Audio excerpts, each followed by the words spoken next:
and welcome back to Kester's Forest. Now this week we turn our attention to Sega's Mega CD, which was a CD add-on for the Sega Mega Drive, designed to compete with NEC's PC Engine CD. It came with an additional processor and more memory, and of course the increased storage capacity of those CDs, up to 320 times bigger than the cartridges. This allowed for more colours, bigger games, more special effects, and of course some really lovely music down to that CD quality sound. Now the Mega CD was released in Japan in 1991, in the US in 92, where it was known as the Sega CD, and here in the UK in 1993. Now I never owned a Mega CD because I couldn't afford one, but I really wanted to own one. And recently I managed to pick one up on eBay for quite a decent price. But unfortunately, as you're going to see, it's in really quite poor condition. The seller told me that in fact it didn't play games at all and was really there for spares and repairs. But I'm going to see if I can't get it cleaned up and get it working again, so finally, after all these years, I can play myself some Mega CD games. So, with no further ado, let's take a look. Two 16-bit processors and enough capacity to use real film imagery and CD quality sound. Add a Mega CD and turn your Mega Drive into a monster. What you're looking at now is a promotional video for the Mega CD that I had on VHS back in the 90s. I think I got it free on the front of Me Machines magazine. And this kind of really sums up for me what the Mega CD was all about. Full motion video, which was really supposed to be the new world of video gaming and just really failed to deliver. But I used to watch this over and over again and get super excited about the prospect of owning one. And I really wanted Batman Returns specifically, so hopefully at some point in the future I can pick that up.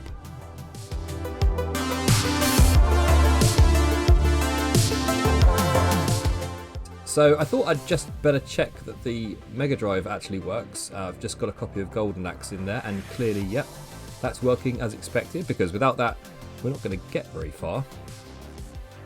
So let's get rid of that, and I have a game in there already, so let's hit power and see what happens.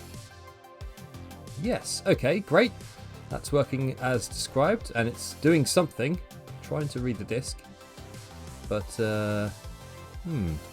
doesn't seem to be getting anywhere. But to be fair, that is actually as expected. So what I did next was put in this audio CD to see if this would read. And actually it did. It played the first few tracks of the CD, which means it is reading something, but it wouldn't go past track 10. So I kind of figured that maybe the drive is working, but is maybe getting stuck down the road, which would explain why it's able to read the first part of a linear album, but not data discs. Giving it the once over then, you can see that on the exterior it's a bit scratched, a bit scuffed, a little bit dirty, but it's not that bad. So I think on the outside what I'll do is I'll probably try and lightly sand out some of these scratches before giving it a good polish. But the Mega Drive 2, I've actually got a broken one of these, so I'm going to be able to actually just recase this and make it look pretty much brand new. Now what's slightly worrying me here is these bits of rust you can see through the vents. That is not a good sign, so I think we might be in for a bit of a fun time. Someone's definitely been in here before. So let's take a quick look at this. It's a little sticky, that's not good. And a quick look inside, oh yeah, that's dirty, ooh. Now that is rusty. Again, not a great sign. So let's get this off, and then what? Oh my god. Oh boy.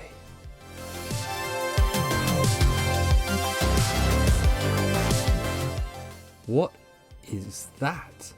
Are they leaves? Has this been outside?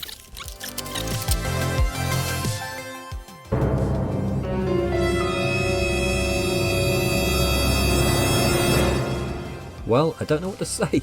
I don't think I've ever seen anything like this before. There's nothing else for it. We're going to have to get to it.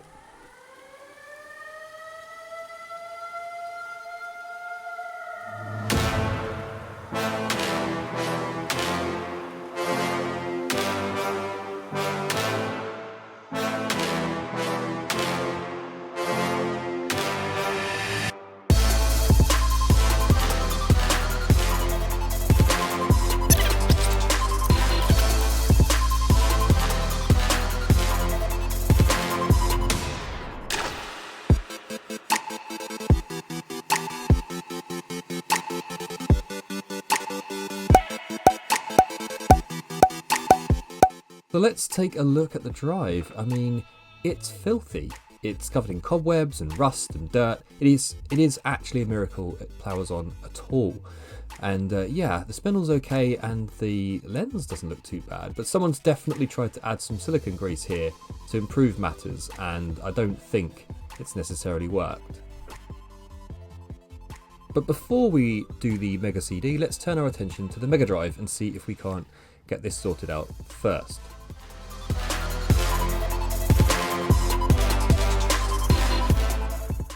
Ugh. Now this is my other one, which is completely broken, I know because I broke it, but the case and the shielding are in good condition, so let's take this one out and swap it over. Provided, of course, we can get inside. Ye gods. Now while I clean this down with IPA and give it a good scrub and get it back to normal, there's just time for me to say that I actually own a perfectly good working Mega Drive which I could be using, but I got this bundle for £90 and these Mega Drive 2s are worth, in good condition, £30 on their own, so if I can get this up to scratch too, that's really quite a good deal.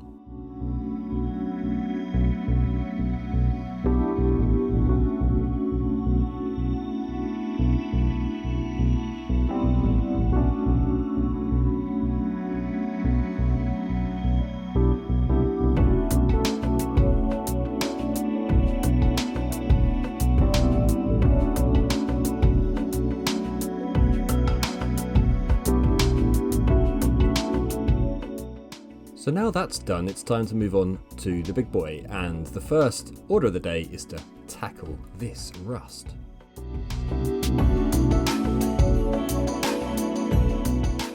I start by trying to remove the bulk of it using this wire wheel.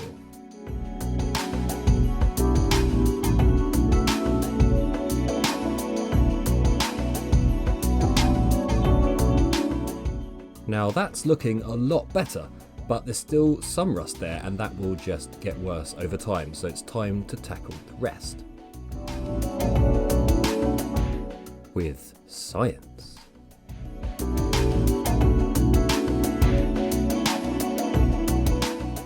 Now I'm not a fully qualified science man, so I'm not 100% sure exactly how this works, but by making the water conductive with the soda crystals there and passing a current from the RF shielding through to this sacrificial piece of iron, I am actually able to transfer the rust over to the iron.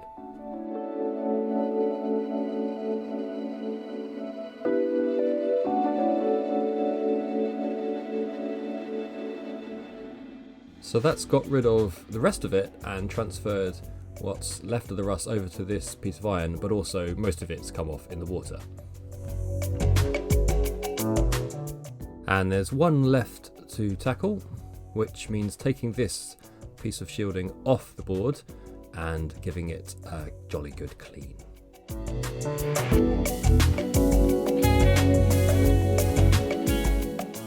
But first let's tackle the case. So I'm just going to remove this rusty spring and give it also a good going over on the wire wheel. Remove the buttons and then get this thing into some hot water and give it a very, very good scrub.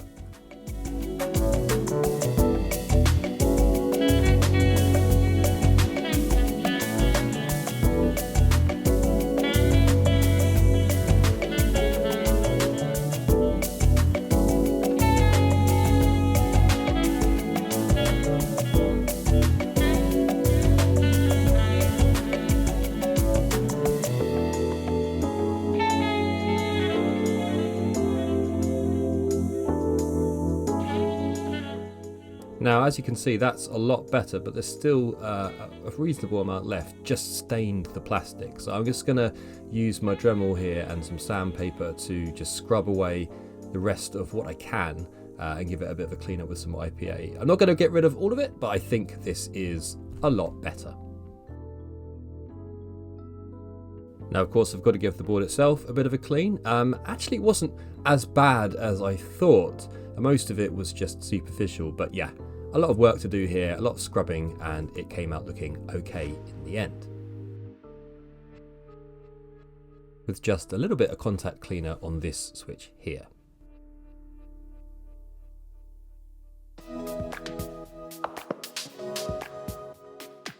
Now, I don't actually have to do this, but because I had some chrome paint in the garage anyway, I decided to just spray up these panels here just to make it look a little bit nicer. Just sanding off the ends here to make sure that I can solder these back to the board.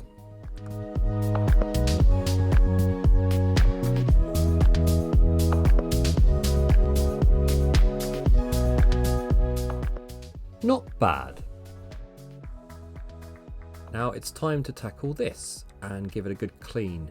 What is this? Is it an insect or a leaf? As mentioned, this silicone is probably what's holding it back, and as you can see, a bit's congealed just under here, probably preventing it from rolling smoothly all the way to the end. And yeah, this looks like one of the teeth has come away as well from one of the little cogs there. So I think really the best thing to do is give this a good old clean and hope that this broken tooth isn't going to prevent it from working completely. Now I'm only removing the motors temporarily just so that I can get to them properly and clean off the rest of that rust.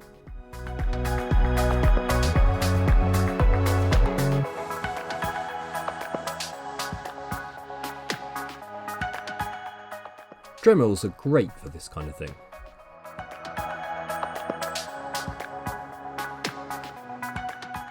I'm being extra careful here just to make sure I don't melt the plastic.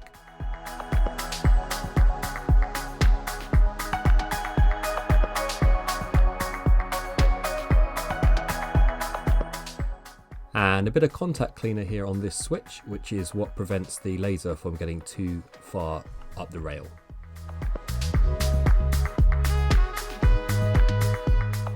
And as usual, IPA to the rescue, and it seemed particularly good this time for cleaning out the rest of this old grease.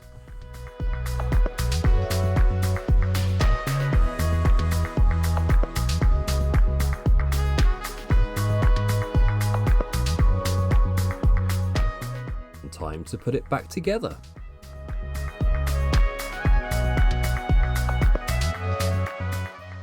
What do you think? I think definitely better than it was. Now it seems to be moving nicely, but I think just the tiniest bit of lithium grease here on the rail and just that other side to keep it moving smoothly. Not too much though. And then I'm going to add a little bit of what is actually sewing machine oil to these motors just to make sure they spin right.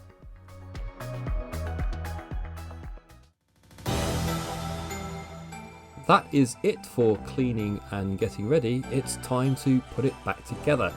And what better way to do that than with a musical montage?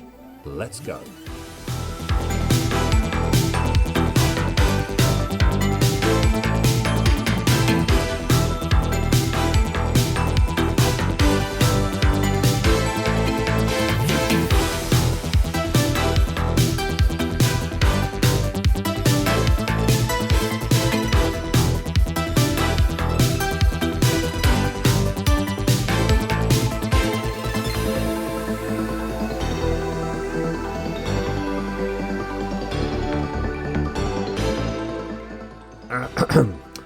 That's better.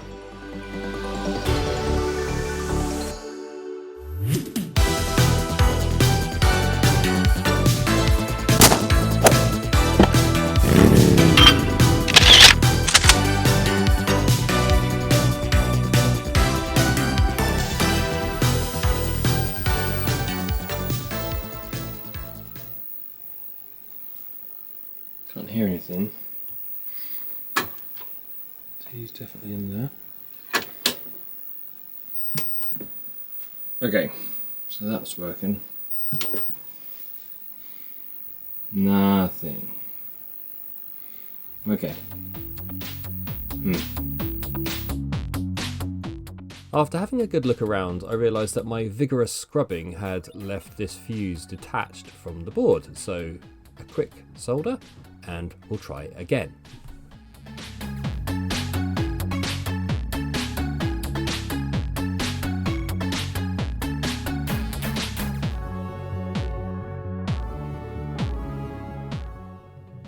Boom! There we go. That's working again. And yes! The game is loading. Alright. Let's get on and do some playing.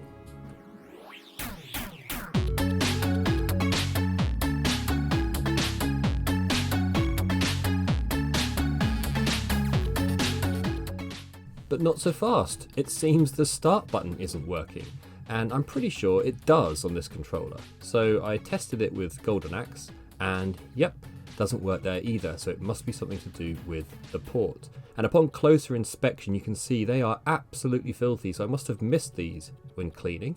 And once again, Dremel to the rescue.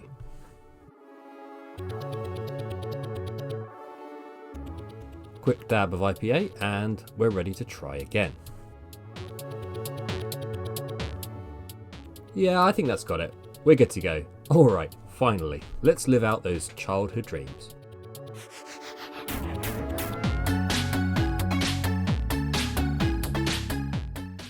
First up is Jaguar XJ220, which I picked up a few weeks ago along with some other games at the London Gaming Market. And it has that real old school racer look to it, but it's not amazing. So let's see what else we've got in the pile.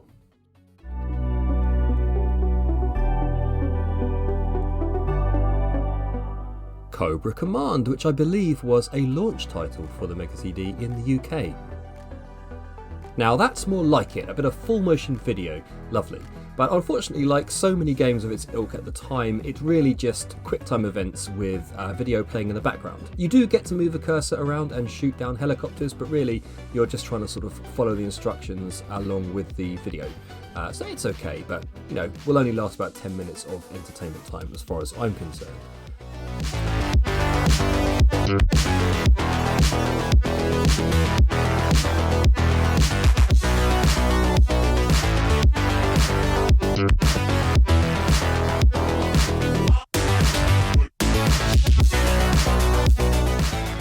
Now next up is Solfease, which came bundled with it. It was like a double pack with the Mega CD when it launched, and this is a much more conventional game, but as you can see has a really cool anime look and feel to it.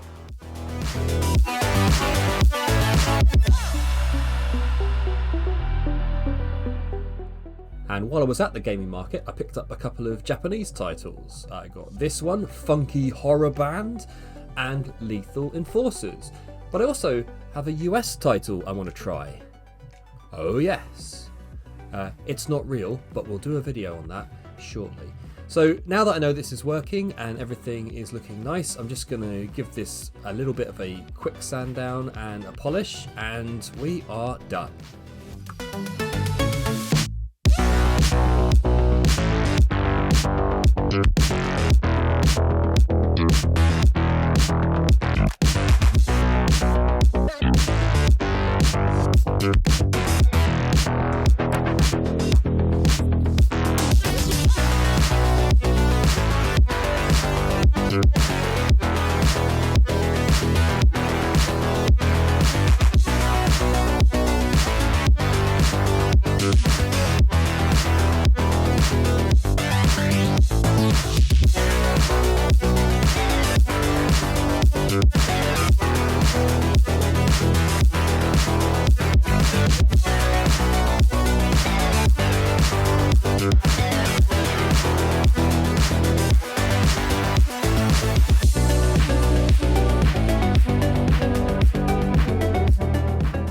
Well, there you have it. That was my Mega CD. Now be honest, have you ever seen a console as rusty as that? That really did take quite some cleaning, and I'm actually surprised it's something of a miracle that it even powered on in the first place, let alone actually play a CD. But it just goes to show, with a little bit of elbow grease, you can actually get these things working. I didn't really do much else other than clean it. And I'm going to be looking forward to playing some Mega Drive and Mega CD games on that. And I think the next thing I'm going to do is modify that Mega Drive 2 so that I can actually play Mega CD games from Japan. Well, that's it for this week. I hope you enjoyed it. Let me know down in the comments what you thought, and I'll see you next time on Kestis Forest.